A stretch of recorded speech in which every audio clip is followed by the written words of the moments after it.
લો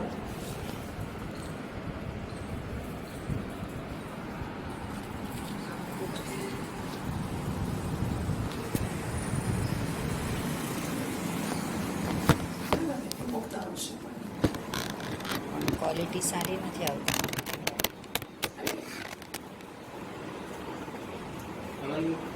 આ જવું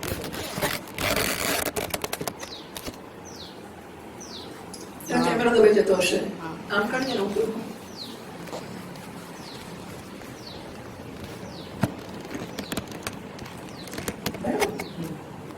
હવે ઝૂમ નથી કરતું.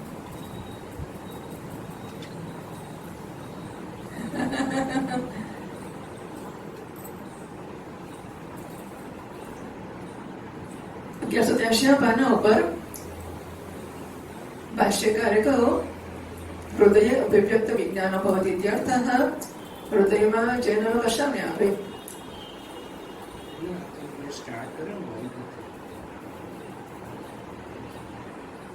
લાવો કરો.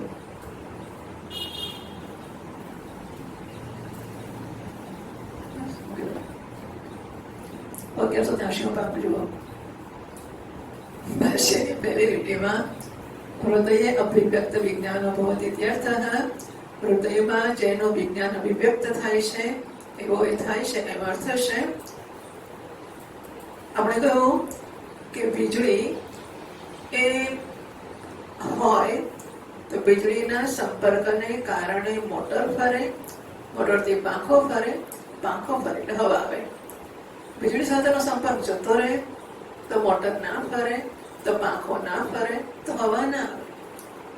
વીજળી આપણને આમાં પંખો નાખવા આવે છે અને વીજળી પંખો નાખવાનું બંધ કરે છે? ના, વીજળી પંખો નાખતી પણ નથી, પંખો નાખવાનું બંધ કરતી પણ નથી. છતાં વીજળી હોય તો હવા આવે, વીજળી ના હોય તો ના આવે. આજે હવા કેમ નથી આવતી? વીજળી નથી. તો વીજળી થોડી હવા નાખતી હતી, પણ વીજળી નથી. બરાબર? એટલે વીજળી પંખો નાખતી નથી કે બંધ કરતી નથી, છતાં એમ કહેવાય કે વીજળી પંખો નાખે છે, કારણ કે વીજળી વગર પંખો નથી આવતો. ઔપચારિક રીતે કહી શકાય કે વીજળી પંખો નાખે છે અને વીજળી પંખો નાખવાનો બંધ કરે છે. એમ આત્માની હાજરીમાં બુદ્ધિ વગેરેમાં બુદ્ધિની પ્રવૃત્તિ છે, બુદ્ધિમાં વૃત્તિઓ છે અને એની ગેરહાજરીમાં નથી. એટલે જાણે કે આત્મા બધાને લઈને હૃદયમાં જતો રહેશે. એટલે તેશામ, હું ટીકાની ત્રીજી લીટી વાંચું છું 1183 પાના ઉપર. તેશામ એટલે બુદ્ધિના વિક્ષેપસ્ય છે, બુદ્ધિ વગેરેનો અને બુદ્ધિ વગેરેના વિક્ષેપોનો કે વૃત્તિઓનો ઉપસંહારે સતી, બધાનો ઉપસંહાર થઈ જાય ત્યારે આત્મના તદ આદાન કર્તૃત્વ. પંખાની પાંખોએ ફરવાનો બંધ કર્યો અને પવન નાખવાનો બંધ કર્યો ત્યારે ખરેખર વીજળી એમને બધાને પકડીને લઈ ગઈ નથી. પણ એવું કહી શકાય કે વીજળી છે ને એ બધાને લઈ જતી રહી. બરાબર? ઔપચારિક રીતે તદ આદાન કર્તૃત્વ ઔપચારિકમ. 6ઠી 7મી પાદ નોંધ. તેજો માત્ર આદાન કર્તૃત્વ, તેજો માત્રને એટલે કે ઇન્દ્રિયોને લઈ જાય છે એવું જે કહેવામાં આવે છે એ કહેવાનો માત્ર ને માત્ર ઔપચારિક છે. ઔપચારિક એટલે અમુખ્ય, મુખ્ય અર્થમાં નથી. મુખ્ય અર્થમાં પાંખો ફરે છે માટે હવા આવે છે, છતાં ગૌણ અર્થમાં કહી શકાય કે વીજળી આ બધી પાંખોને ફેરવે છે. એટલે કે પાંખો ફરે તો હવા આવે છે, તો વીજળી પાંખોને ફેરવે છે માટે વીજળી હવા નાખે છે એવું કહેવાય ને. એટલે અમુખ્ય રીતે, ઔપચારિક રીતે કહી શકાય કે વીજળી પાંખોને ફેરવીને હવા નાખે છે અને વીજળી પાંખોને ને સૂક્ષ્મ શરીર એટલે એની મોટરને ને હવાને બધાને લઈ જતી રહે છે એવું કહેવાય આપણાથી. એમ આત્મા કશું કરતો નથી, પણ આત્મા આ ઇન્દ્રિયોને અને બુદ્ધિને ચલાવે છે અને બુદ્ધિ ઇન્દ્રિયોને લઈને જતો રહે છે ઔપચારિક રીતે. હવે ચોથી લીટી ટીકાની હું વાંચું છું 1183 પાના ઉપર. તરીકે તદ વિક્ષેપ ઉપસંહર્તૃત્વવત તદ આદાન કર્તૃત્વ મુખ્યમેવ ભવિષ્યતિ. કોઈ એમ કે 8મી પાદનો આત્મનઃ તદ બુદ્ધ્યાદિ તદ વિક્ષેપ ઉપસંહર્તૃત્વે અભ્યુપગતે સતી. આત્મા, બુદ્ધિ વગેરે અને એના વિક્ષેપો એ બધાનો ઉપસંહાર કરવો એટલે આમ બધાને ભેગા કરવા પોતાની સાથે લઈ જવાના. ઉપસંહાર ઇન્દ્રિયોને બધે વિખેરી છે, ઉપસંહાર કરો, ભેગું કરો. તો આત્મા બધી બુદ્ધિ એના વિક્ષેપો બધાનો ઉપસંહાર કરી લે છે એવું માની લઈએ તો તદ વિક્ષેપ એટલે બુદ્ધાદિ વિક્ષેપ ઉપસંહર્તૃત્વ. જેવી રીતે આત્મા બુદ્ધિ અને બુદ્ધિના વિક્ષેપોનો ઉપસંહાર કરે છે તેવી રીતે તદ આદાન કર્તૃત્વ અપી. એવી રીતે કોનું આદાન? તેજો માત્રાનું. જેવી રીતે એટલે આત્મા શું છે? બે કામ કરે છે. આત્મા બુદ્ધિ વગેરેને લઈ જાય છે અને આત્મા ઇન્દ્રિયોને પણ લઈ જાય છે. જેવી રીતે બુદ્ધિને એના વિક્ષેપોને લઈ જાય છે, એવી રીતે ઇન્દ્રિયોને લઈ જાય છે. જો બુદ્ધિ વગેરેને મુખ્ય અર્થમાં લઈ જતો હોય તો ઇન્દ્રિયોને મુખ્ય અર્થમાં લઈ જાય છે. પેલું પણ અમુખ્ય અર્થમાં ઔપચારિક હોય તો આ પણ ઔપચારિક છે. તો કહે છે કે જેવી રીતે બુદ્ધિ અને એના વિક્ષેપોનો ઉપસંહાર એ મુખ્ય અર્થમાં કરે છે, એમ તેજો માત્રાઓનું આદાન પણ મુખ્ય અર્થમાં જ હોય એવું કેમ નહીં? ભવિષ્યથી જે આશંકા શંકા કરીને ભાષ્યકાર કહે છે 1183 પાના પર ભાષ્યની બીજી રીત વાંચું છું. નહીં તસ્ય સ્વતઃ ચલનમ વિક્ષેપ ઉપસંહારાદિ વિક્રિયામાં જાયતીવ લેલાયતીવ ઇત્યુક્તત્વાદ. નહીં તસ્ય બીજી પાદ આત્મનઃ સ્વતઃ ચલનમ. ભાઈ આત્માની પોતાની અંદર તો ચાલવાનું નથી અને હરવાનું ફરવાનું બોલવાનું કશું છે જ નહીં. વીજળી પોતે ચાલે છે. વીજળી ત્યાંથી કે આ એનો સ્વિચ બોર્ડ હોય તો ત્યાંથી નીકળીને પંખામાં આવે છે. વીજળી કશું કરતી નથી. વીજળી માત્ર છે જ. એમ આત્મા માત્ર છે જ. એના પોતાના સ્વરૂપમાં ચલન એટલે હાલવું ચાલવું નથી. વિક્ષેપ ઉભો કરવો નથી. વિક્ષેપની શાંતિ કરવી એ પણ નથી. હવે કોઈ પણ પ્રકારની વિક્રિયા આત્મામાં નથી. કોણ છે? જવા દો, પછી વાત કરીશું.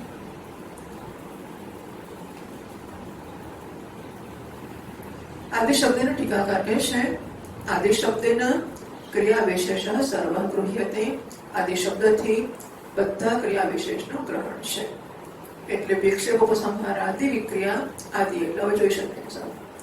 આદિ એટલે બધા જ પ્રકારની ક્રિયા કે વિક્રિયા છે એ બધેમાં આવી જાય છે. આમાંની કોઈ ક્રિયા આત્મા કરતો નથી. કથમ તરી પ્રતિચે કર્તૃત્વની પ્રથા. તો પછી પ્રત્યેગાત્મા તર્કી અજ્ઞાની કાળના મત પ્રતિચ સર્વથા નિષ્ક્રિયત્વે. આ પ્રત્યેગાત્મા પૂરેપૂરો નિષ્ક્રિય હોય તો પછી કર્તૃત્વાદી પ્રથા. તો પછી આત્મા કરતા છે એવું જાણીતું કેમ છે?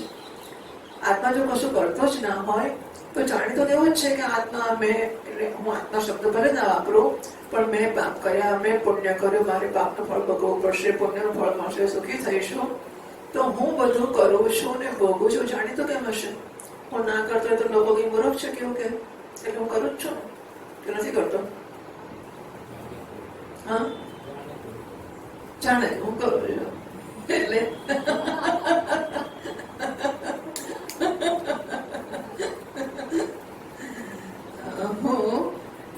કથમ તરે એવું કેમ જાણીતું છે કે બધું હું આત્મા જ કરું છું બધું? તો ભાષ્યકાર કહે છે 1183 પાના ઉપર ભાષ્યની છેલ્લી લીટીમાં બુદ્ધ્યાદિ ઉપાધિ દ્વારા એવ હિ સર્વવિક્રિયા અધ્યારોપ્યતે તસ્મિન. ભાઈ એ તો એવું છે કે બુદ્ધિ વગેરે ઉપાધિ દ્વારા જ. હવે આ સ્ફટિક લાલ છે કે પીળો છે કે લીલો છે કશું નથી. તો દેખાય છે કેમ કે લાલ છે? એવું કેમ દેખાય છે કે લીલો છે? એવું કેમ દેખાય કે ભૂરો છે? બરાબર ને? સ્ફટિક રંગ વગરનો છે તો લાલ છે, લીલો છે, પીળો છે, ભૂરો છે એવું કેમ દેખાય છે? કેમ દેખાય છે? હા ભાઈ બાપ, અધ્યારોપ. શેનો અધ્યારોપ થાય છે?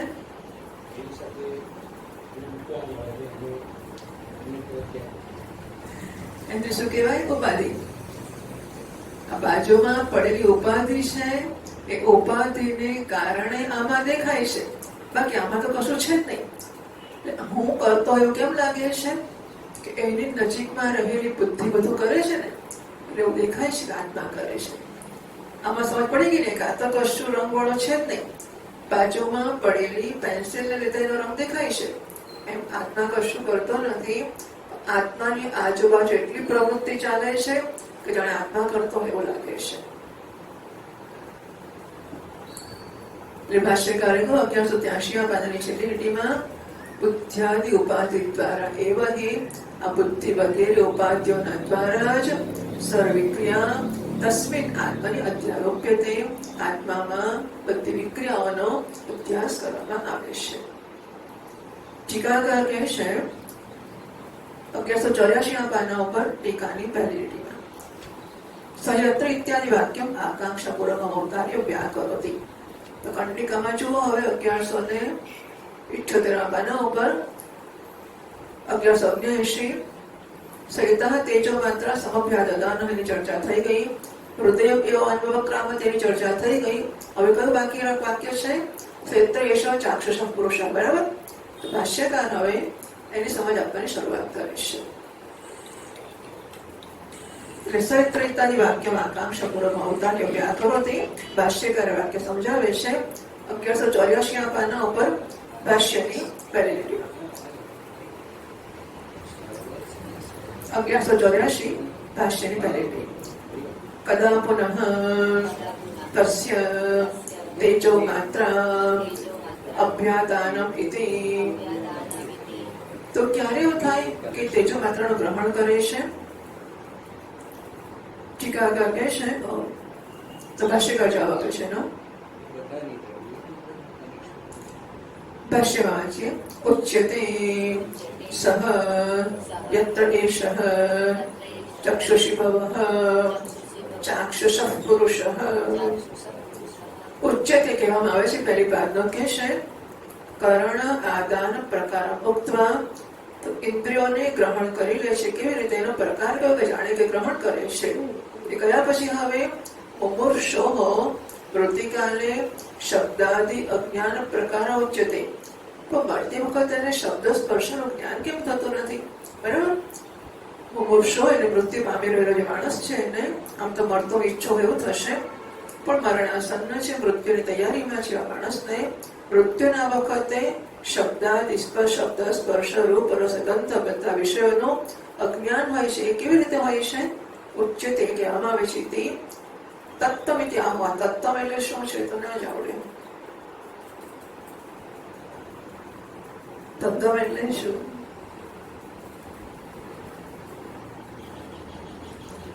તેજો માત્ર અભ્યાદાનત્વમાં એવો અર્થ થાય છે. એ પણ તો પંખો વીજળી હોય ત્યારે ફરે ને હવા નાખે છે, વીજળી ના હોય ત્યારે પંખો હવા નાખતો નથી. એટલે પછી વીજળી જ હવા નાખે છે અને વીજળી જ હવા નાખતી નથી. તો પંખો હવા નાખે છે પણ વીજળી હોય ત્યારે જ નાખે છે, માટે વીજળીમાં તે પણ કહેવાય છે. તે પણ એટલે હવા નાખવા પણ. બરાબર.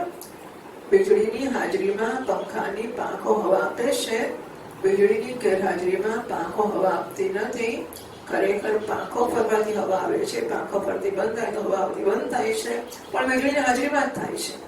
આટલા ઉપરથી વીજળીમાં તે પણ કહેવાય. તે પણ એટલે પાંખો વડે હવા નાખવા પણ વીજળીમાં છે અને બંધ કરવા પણ વીજળીમાં છે એવું કહેવાય. બરાબર. તે પણ તત્વ એટલે અહીં તેજો માત્ર અભ્યાદાનત્વ. તેજો માત્ર લઈ જવા પણ આ રીતે કહેવાય આત્મામાં.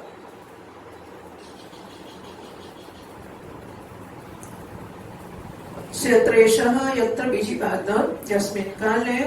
તો કહે છે કે જે સમયે એશઃ અથવા એવ પાઠ પણ છે. આ ચાક્ષુષી ભવ ચક્ષુષી ભવ ચાક્ષુષ પુરુષ. આંખમાં રહેલો પુરુષ. આપણે એવું માનીએ છીએ કે બધી ઇન્દ્રિયોમાં દેવતા રહેલા છે અને એની શક્તિથી જ ઇન્દ્રિયો કામ કરી શકે છે. જો ચશ્મા પોતે જેમ ના જોઈ શકે એમ આંખ પણ પોતે ના જોઈ શકે. આંખમાં સૂર્યદેવનો અંશ છે માટે આંખ જોઈ શકે છે. બરાબર. બધી ઇન્દ્રિયોનું અધિષ્ઠાન દેવતા છે. એ અધિષ્ઠાન દેવતાઓની કૃપાથી ઇન્દ્રિયો પોતપોતાના વિષયોનું ગ્રહણ કરી શકે છે, કારણ કે ઇન્દ્રિયો જળ છે. આપણે જોયું કે 5 ભૂતના સત્વ અંશમાંથી ઇન્દ્રિયો બની છે. 5 ભૂત આકાશ અગ્નિ વાયુ જળ ને પૃથ્વી જો જળ હોય તેમાંથી બન્યું હોય, જળ હોય કે ચેતન હોય. માટીમાંથી ઘડો બન્યો છે, માટી જળ છે, તો ઘડો ચેતન હોય કે જળ હોય?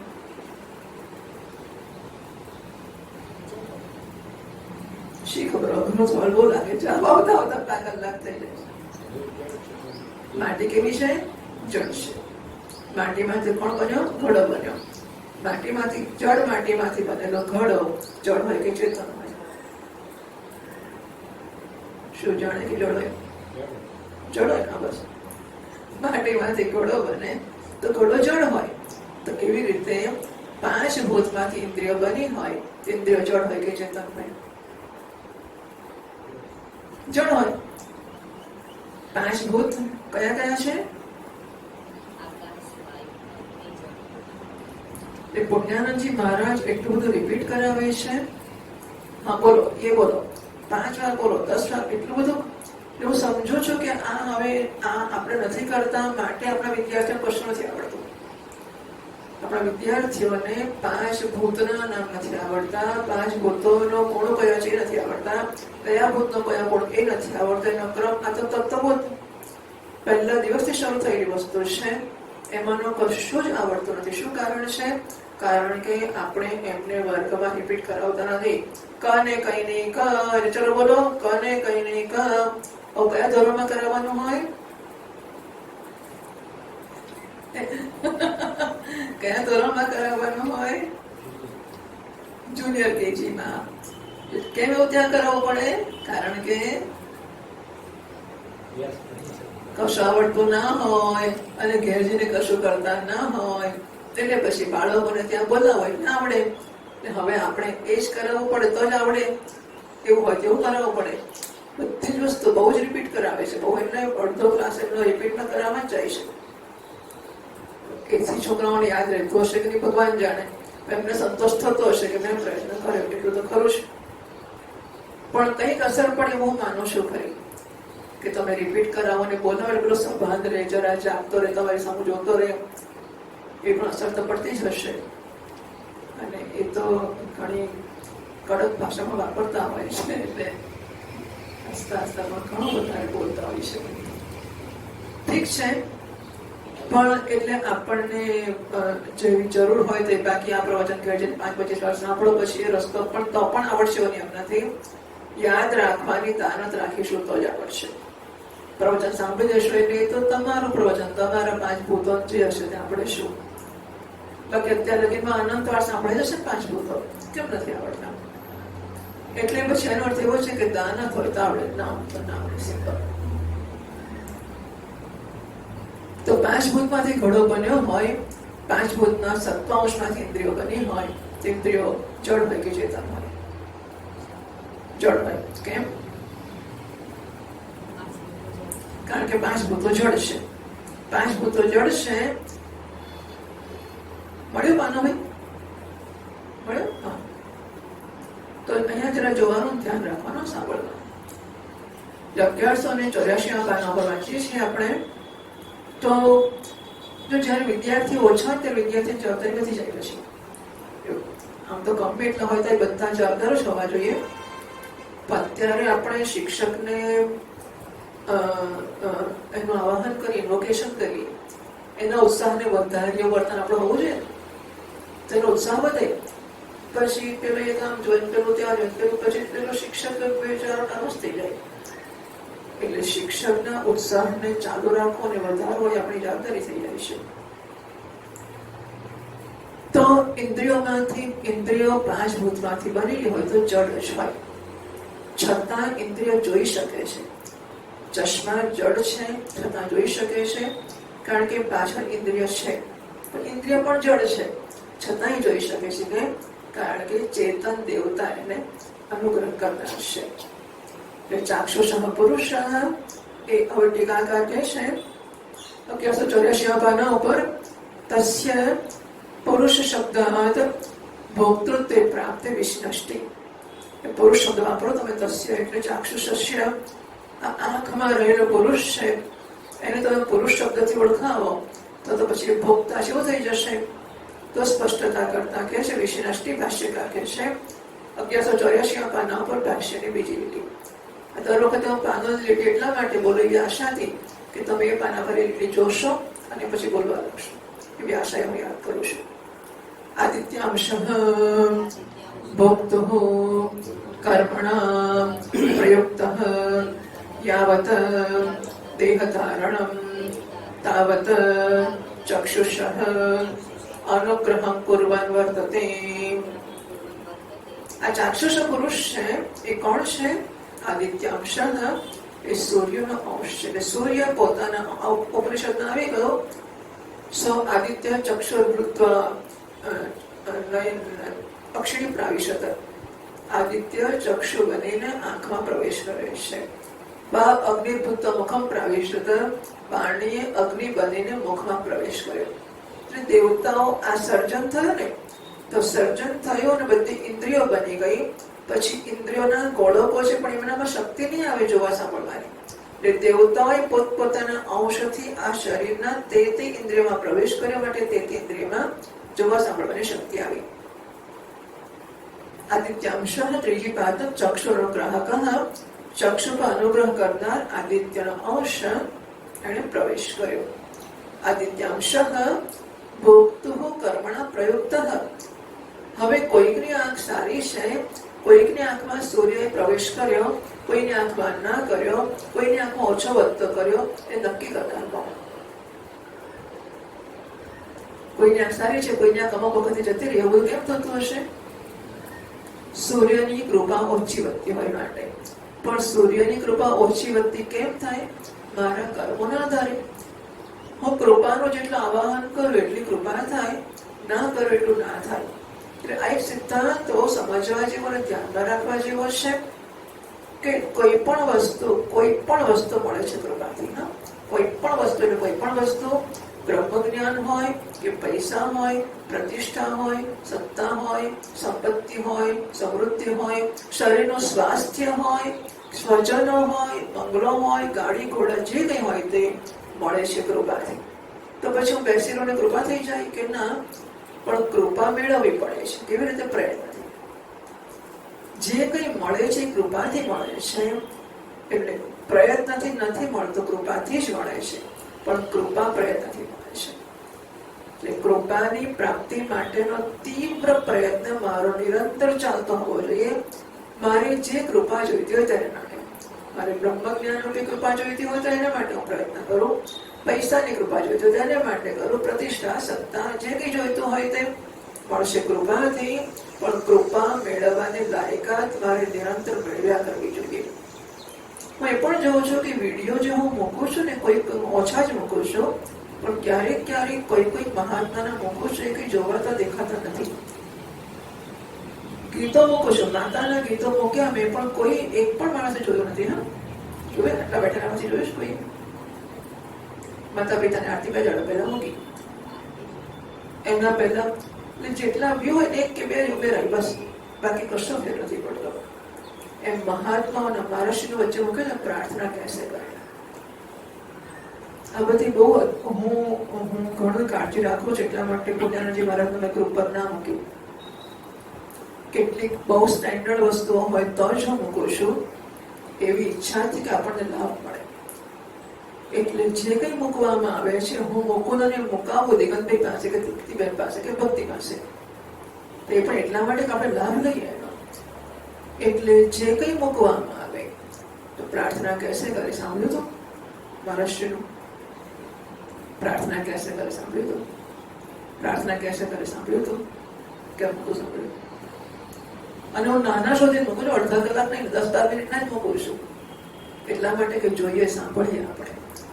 બહુ જ સુંદર, વધારે પડતું સુંદર એટલે આપણને સુંદર જ હોય, પણ આપણે માટે બહુ જ રેલેવન્ટ લાગે ને મને થાય કે આ તો અત્યારે આપણે સાંભળીશું તો બહુ જ કામ લાગશે, તો જ હું ખાસ મૂકું છું.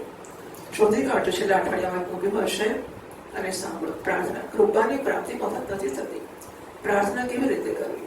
કે ચંદ્ર પ્રાર્થના ભગવાન કૃપા કરજો, કે ના, પ્રાર્થનામાં તમે સ્વીકારો, કહો કે મારી આટલી ભૂલ છે, મારે આ જગ્યાએ સુધારો કરવો છે અને થતો નથી, ભગવાન તો કૃપા કરો. એટલે હું મારી ભૂલોને, મારી ખામીઓને, મારી જે કંઈ ક્ષતિ છે મારે એમાંથી બચવું છે, એને હું ઓળખું, એનું નિરૂપણ કરું. આમ બધો કરવા જતાં આપણને પોતાને ભાન થતું જાય કે આ ભૂલ છે, આ ભૂલ છે, આ ભૂલ છે, અને એમાંથી મારે છૂટવું છે. એવું થયા વગર કેવી રીતે કૃપા થવાની છે? એટલે કૃપા પ્રાપ્ત કરવાનો પ્રયત્ન. વચ્ચે વાર મેં કૃપાનું પણ કદાચ મૂક્યું હતું કે કૃપા કોને કહેવાય, ભગવાનની કૃપા થઈ છે ખબર કેવી રીતે પડે. અને મેં કીધું અત્યંત સ્ટેન્ડર્ડ વસ્તુ જ હું મૂકું અને અત્યંત ઉપયોગી લાગે તો જ મૂકું. એટલે આ બધી વસ્તુઓ સાંભળવીને જોવી જોઈએ. તો ચક્ષુ પર સૂર્યનો અનુગ્રહ એ કોણ નક્કી કરશે કે થાય કે નહીં, કે કેટલો થાય? ચોપડી ઘેર વાંચવાની. હા, તો સૂર્ય પક્ષપાત કરે છે એવું થયું ને. કર્મના આધારે સૂર્ય નક્કી કરે છે. એટલે આપણે આદિત્ય હૃદયનો પાઠ આપણે ત્યાં ચાક્ષુષોપનિષદ છે. આંખોની તકલીફ હોય તો ચાક્ષુષોપનિષદનો પાઠ થતો હોય છે. સૂર્યની પૂજા થતી હોય છે ચક્ષુને માટે. બધી જ ઇન્દ્રિયોને માટે તેના દેવતાઓની પૂજાઓ છે આપણે ત્યાં.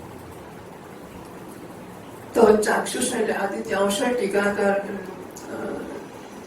ભાષ્યકારે આદિત્યાંશ ભોક્તુ કર્મણા પ્રયુક્ત. પેલો જે પુરુષ છે ચેતન આત્મા કે ભોક્તા, એના કર્મણા પ્રયુક્ત, એના કર્મથી પ્રેરાયેલો સૂર્ય કૃપા કરે છે. ક્યાં સુધી કરે છે? ટીકાકાર લખે છે ભાઈ તસ્ય ચાક્ષુષત્વમ સાથે હતી તસ્ય દશેકાદ આદિત્યાંશસ્ય. આદિત્યનો અંશ ચક્ષુમાં રહેલો છે એ ભાષ્યકાર બતાવે છે. આદિત્યાંશ ભોક્તુ કર્મણા પ્રયુક્ત, ભોક્તાના કર્મથી પ્રયુક્ત થઈને યાવત દેહ ધારણમ તાવત ચક્ષુષ અનુગ્રહ કુર્વન વર્તતે. જ્યાં સુધી શરીરનું ધારણ છે ત્યાં સુધી ચક્ષુ ઉપર અનુગ્રહ કરતો રહેશે. સૂર્યના અનુગ્રહથી આંખો જુએ છે. ક્યાં સુધી અનુગ્રહ કરે છે? શરીરનું ધારણ છે ત્યાં સુધી. કેવી રીતે આવે છે? ભોક્તાના કર્મથી પ્રયુક્ત થઈને. એટલે મારા કર્મથી પ્રયુક્ત થઈને સૂર્યનો અંશ મારી આંખમાં પ્રવેશ કરે છે અને શરીર જ્યાં સુધી ચાલે ત્યાં સુધી. એ પછી કૃપા ઓછી વધતી થવાના આધારે આંખોની શક્તિ ઓછી વધતી થાય પણ રહેશે. તો ટીકાકાર કહે છે યાવત દેહ ધારણ વિધિ કુતો વિશેષણ, કે શરીર ચાલે ત્યાં સુધી રહે છે એવું શા માટે કહો છો? તત્રાયના જવાબમાં ભાષ્યકાર કહે છે 1184 પાનું ભાષ્યની ત્રીજી લીટી. મરણકાલે તો અસ્ય ચક્ષુઃ અનુગ્રહમ. આપણે મોટેથી બોલતા આવડે છે બરાબર? આપણે સરસ મોટેથી બોલીએ, જરા સંસ્કૃત બોલવાનો અભ્યાસ થાય ને આપણને ગમે. મરણકાલે તો અસ્ય ચક્ષુઃ અનુગ્રહમ પરિત્યજતે સ્વમ આદિત્યાત્માનમ પ્રતિપદ્યતે. ક્યાં સુધી અનુગ્રહ ચાલે છે? મરણકાલે તો અસ્ય ચોથી પાદનો તોક્તો ચક્ષુ અનુગ્રહ પરિત્યજતી. બસ મૃત્યુનો સમય આવે છે ત્યારે ચક્ષુ પર અનુગ્રહ છે એ જતો રહેશે.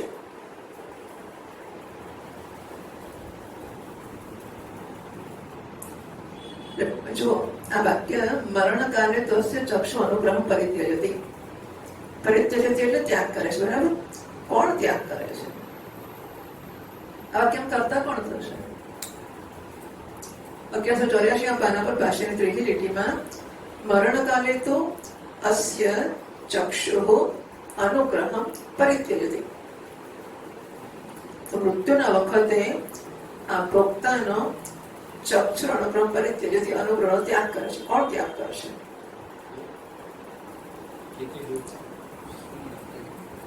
મરણકાલે એના અનુગ્રહનો ત્યાગ કરે છે. કોણ ત્યાગ કરે છે? કોણ આવેલું? આદિત્યાંશ. આદિત્યના અંશે ચક્ષુ પર અનુગ્રહ કર્યો હતો. શરીર છે કે પ્રારબ્ધ છે ત્યાં સુધી રહેશે. પ્રારબ્ધ પૂરું થાય ત્યારે આદિત્યનો અંશ વાક્યમાં કરતા નથી. હા, આપણે કોઈ ચક્ષુ ત્યાગ કર્યો, ચક્ષુ નથી કરતો. ચક્ષુ પર અનુગ્રહ કરવાનો સૂર્ય ત્યાગ કરે છે, આદિત્યાંશ ત્યાગ કરે છે. આદિત્યાંશ છે એ ચક્ષુ પર અનુગ્રહ કરવાનો ત્યાગ કરે છે. ટીકામાં આદિત્યાંશસ્ય ચક્ષુ પછી ચક્ષુ ર ગ્ર એવું છે ને. ટીકામાં 1184 આ પાના પર ચોથી લીટીમાં આદિત્યાંશસ્ય પછી શું છે? ચક્ષુરગ્રહ ર પછી નો ઉમેરવાનું છે. ચક્ષુરનુગ્રહ નો એટલે ચક્ષુર અનુગ્રહ પૂર્વતઃ અપૂર્વતઃ. તો જ્યારે પ્રારબ્ધ પૂરું થાય છે ત્યારે સૂર્યનો જે અંશ છે એ ચક્ષુ ઉપર અનુગ્રહ કરવાનું બંધ કરે છે. અનુગ્રહ ચક્ષુ અનુગ્રહ અપૂર્વતઃ 11 પદ મરણકાલે મૃત્યુના સમયે સ્વાતંત્ર્યમ પારયતિ આદિત્ય અનધિનત્વ. તો એની જાતે જેવું કરે છે કે ના, ભાષ્યકારે કરો સમ આદિત્યાત્માન પ્રતિપદ્યતે. તો પેલો આદિત્યનો અંશ શું કરે છે? આદિત્યનો અંશ જે ચક્ષુમાં પ્રવેશેલો એ ચક્ષુને છોડીને ફરી પોતાના સૂર્યમાં મળી જાય છે. એટલે સૂર્યનો અંશ અહીં મળ્યો હતો, અહીંથી નીકળીને સૂર્યમાં મળી જાય છે. હવે બીજા પેરેગ્રાફમાં ટીકામાં કહે છે મરણ અવસ્થાયા ચક્ષુરાદિ અનુગ્રાહક દેવતાંશાના અધિદેવતાત્મના ઉપસંહારે શ્રુત્યંતરમ સંવાદયતિ. તો મરણનો સમય આવે છે ત્યારે ચક્ષુરાદિ અનુગ્રાહક દેવતા અંશાના ચક્ષુ વગેરે ઇન્દ્રિયો પર જે દેવતાઓ અનુગ્રહ કરી રહ્યા હતા તે દેવતાઓનો અંશ અધિદેવતાત્મના એ પોતપોતાના આદિ દૈવિક મૂળ રૂપમાં સૂર્યનો અંશ સૂર્યમાં મળી જાય, ચંદ્રનો અંશ ચંદ્રમાં મળી જાય, અગ્નિનો અંશ અગ્નિમાં મળી જાય, એમ પોતપોતાના આદિ દૈવિક સ્વરૂપમાં ઉપસંહારે એમાં મળી જાય છે. એના વિશે આવું તમે કંઈક બીજું જોયું છે ખરું? શ્રુત્યંતરમ સંવાદયતિ કે બીજી શ્રુતિઓમાં પણ કહ્યું છે એનો સંવાદ ભાષ્યકાર મહારાજ ઉદ્ધૃત કરે છે. 1184 પાના ઉપર ભાષ્યકાર કહે છે તદેતદુક્તમ यत्र अस्य पुरुषस्य कृतस्य अग्निं वाक् अप्येति वातं प्राणः चक्षुः आदित्यम् इत्यादि. तदेतदुक्तम 5મી પાદનો અવતરણોક્ત ઉપસંહરણમ. તો નીચે કહ્યું છે ટીકામાં એ પ્રકારે યત્રસ્ય પુરુષસ્ય 6ઠી 7મી પાદનો યત્ર યસ્મિન કાલે જે સમયે અસ્ય પુરુષસ્ય આ જે પ્રમાતા ભોક્તા છે એનો પુરુષસ્ય મૃતસ્ય એટલે મરણ પામવા આવ્યો છે, મરણ નથી હજુ, મરણ પામવાની તૈયારીમાં છે ત્યારે અગ્નિ ભાગ અપ્યતે. અગ્નિ કઈ વિભક્તિ છે ખબર પડે? ના પડે ને. હા, અગ્નિ ઈ રસ હરી છે. હા, હરી કઈ વિભક્તિ થઈ?